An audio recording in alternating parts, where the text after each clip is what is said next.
Hey guys, it's Zeke. Welcome back to another video. Today I'm going to be doing another reading of my stories.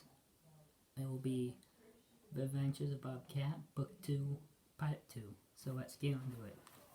Chapter 23, A New Case. After we get a new case from Voight, he wants to see the two of us in his office. When we get there, he tells us that an escaped inmate, Hashbound Billy, has escaped from prison. He also says that Billy is heading to Ohio. So me, Mariah, Bob, Jake, and Cohen all get in my car, and Natalie says that she will stay at the house.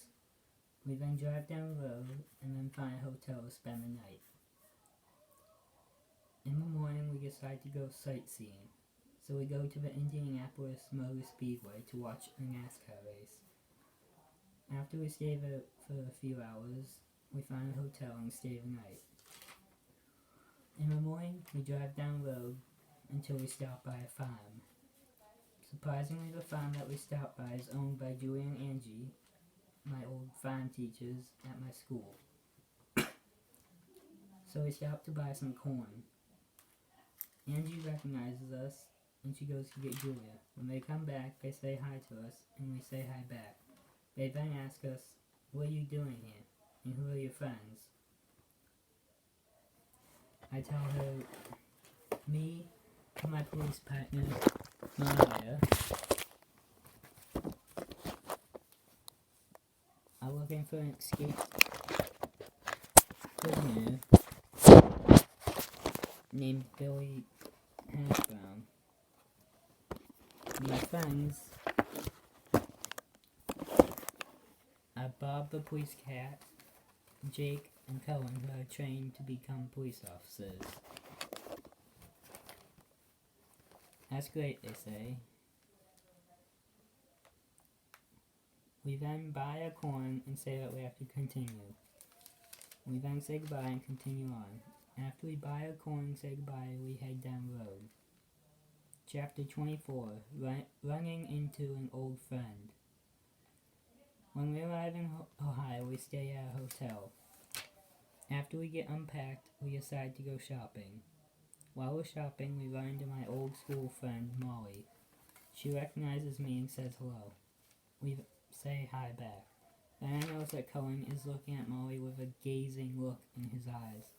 I think he has a crush on Molly, which makes me a little bit jealous, but not that much.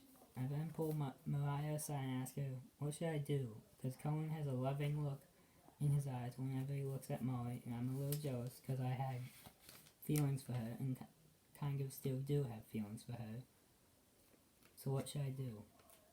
I've had the exact same problem with a friend of mine. Honestly, I think you should tell Molly about Cohen, says Mariah. But I haven't spoken to her for 8 or so years, I say. What am I going to say? It'll be fine, I think, she says. So we head back to the group. When we arrive, Molly asks us, what do you do for a living? I tell her, me and my police partner, Mariah, are police officers, and we're training Jake and Cohen to become officers, and this is our special police cat, Bob Jr. That's great. I've always wanted to become a cop, but I got kicked out of the academy for insubordination, which was stupid. I then asked her, how would you like to come back to Chicago with us? I could ask my sergeant if he could train as a police officer if you'd like. Sure, that would be great, she says. So we get in my car and drive down the road.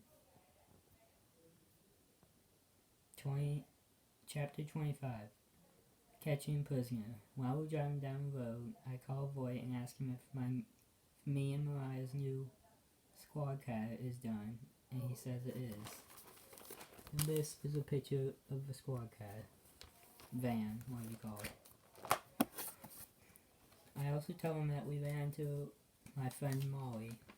When I tell her I'm a cop, she said that she would like to become a cop, but got kicked out of training for insubordination. Voight then says, sure, I can try to make that happen. So I hang up and tell Molly, hey Molly, guess what? I just finished talking with our sergeant, Sergeant Hank Voight, and he said that it's pretty certain that he will train you to become a cop. Thank you, she says. After we go to Molly's house so she can pack up her stuff, we head down the road, stop at a hotel and spend the night. Next morning we get packed up, continue our journey, and drive up to Julia and Angie's farm. Just then, me and Mariah get a notice on our radios that Billy is in the cornfield, like usual.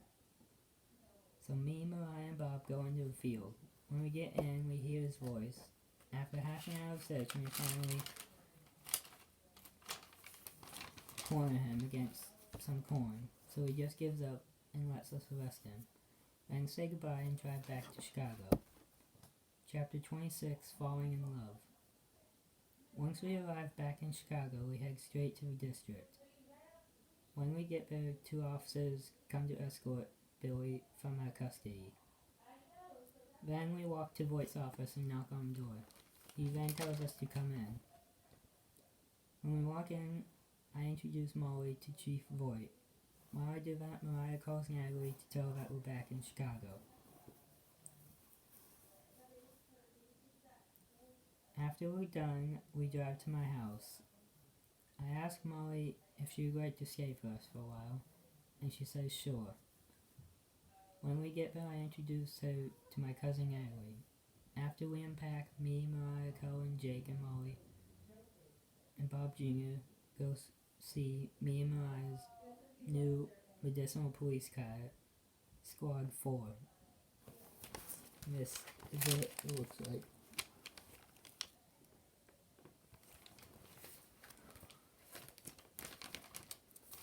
It's just exactly the way I wanted it to look like, I say. We then take it for a drive. Then me and Mariah drive it back to my house and put it in the garage. When me, Mariah, and the others go inside, the 2 of us go up to my room where my computer is and look up medicinal herbs that we need. We then go into the living room. Surprisingly, Colin has an announcement. He says, "We've discussed this and we want to tell you guys that me and Molly are dating." We all congratulate them except for me because I already know. Chapter 27, Going on Dates, Part 1.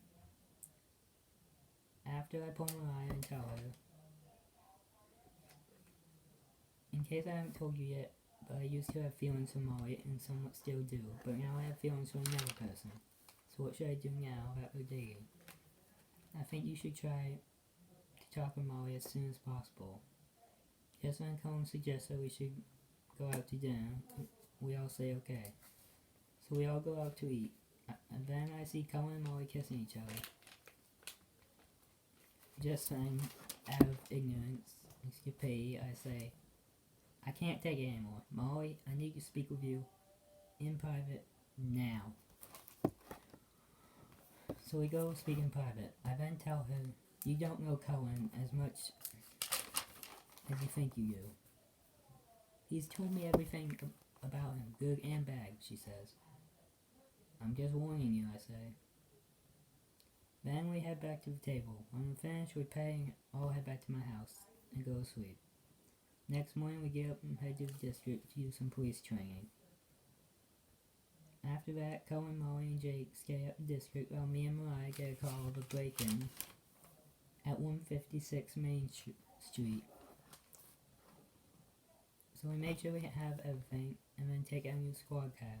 When we arrive, we find a victim who's bleeding badly. So I tell Mariah to get some cobwebs. After we treat the victim, an ambulance arrives to take the victim to Med.